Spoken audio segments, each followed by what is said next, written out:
आज खरोखरच मला अतिशय मनपूर्वक आनंद होतोय की बीडीडी चाळीच्या प्रत्यक्ष बांधकामाची सुरुवात,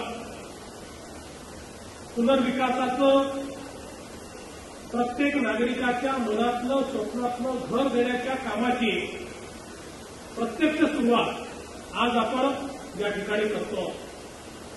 मला आठवतं महाराष्ट्राच्या विधानसभेमध्ये ज्यावेळी मी प्रवेश केला आणि महाराष्ट्रातल्या विविध प्रश्नांवर जेव्हा चर्चा व्हायची, माझी सवय होती मी कधीही सभागृहातून बाहेर जायचो नाही.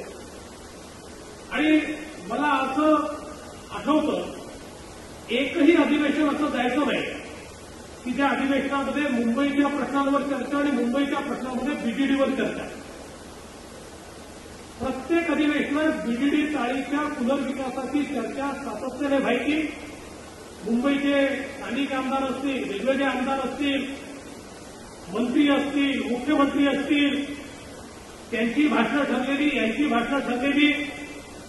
ते विकासाची मागणी करणार, हे त्या ठिकाणी करणार, हो आता आम्ही करणारच आहोत. पण कधीही तो विकास मात्र होताना आम्ही बघितला नाही. निव्वळ चर्चा होत राहिली आणि हळूहळू या बीडीडीचं त्या ठिकाणी बसून मला देखील पूर्ण या प्रश्नाची माहिती ही त्या काळामध्ये झाली.